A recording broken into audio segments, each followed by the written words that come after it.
Okay, Stephen, so we're in Biblos. What are we looking at? Well, finally we have found what we've come to look for. Evidences of ancient Kemet. Here's cyanite stone from Aswan, and there's Dirit. Right, right. There it is. There it is. So what Stephen's pointing out is the fact that this stone is cyanite, which is probably from the Aswan quarry in southern Egypt, and we are in the middle of Lebanon.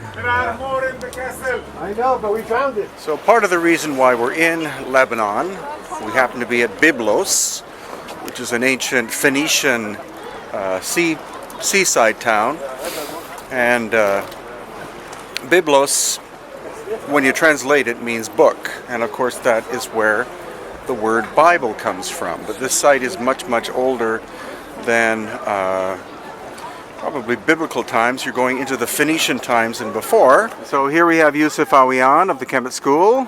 We did have no doubt when we were coming here that we're going to see evidence of site transformation. And here it is. This looks like the pillars were reshaped by the Romans and then reused in that structure. And what material is it that I'm touching here?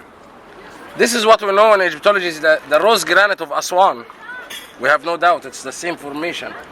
But we know now it's more to cyanite after our test, even the one in Egypt. But and even still though, the cyanite would probably have come from the Aswan quarry. This is from the Aswan quarry. I was just being told by our tour guide here, the Lebanese tour guide, that they don't have the granite here in Lebanon at all. So this was all brought from Egypt.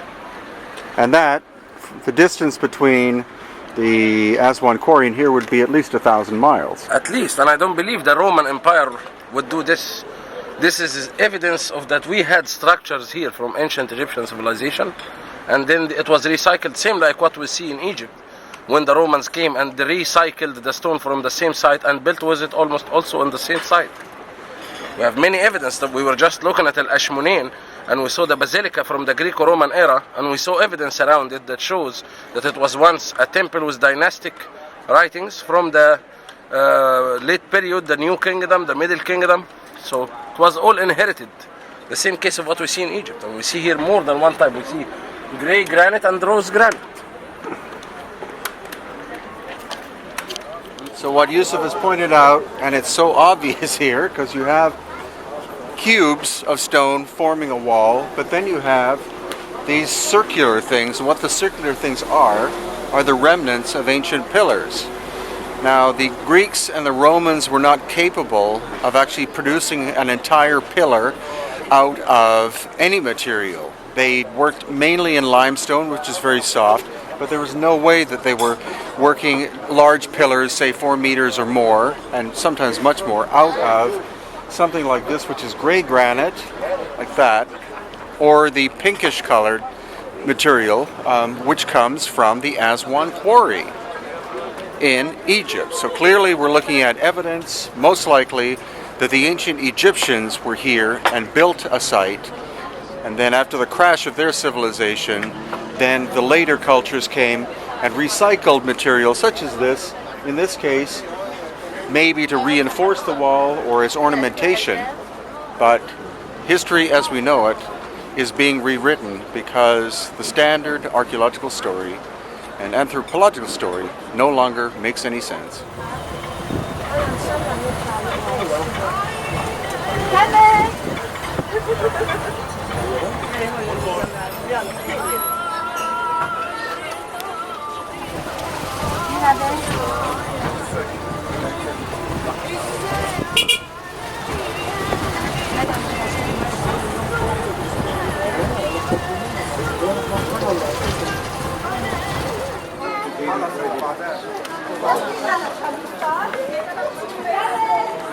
The base is limestone turning into marble. Commissioned pillars, Brian. Yeah. Granodiri. Yeah. And the base is limestone turning to marble. So the columns you're looking at, notice they're one piece. Now these are not big columns, but they are one piece. In general, the Greeks and the Romans made their columns out of several sections, even the smaller ones. They were technically not capable of necessarily being able to quarry and shape columns of that size. And the dynastic Egyptians, we know, didn't have iron up until the 8th century BC.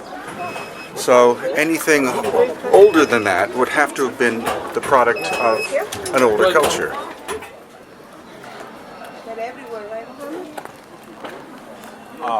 This is the masterpiece.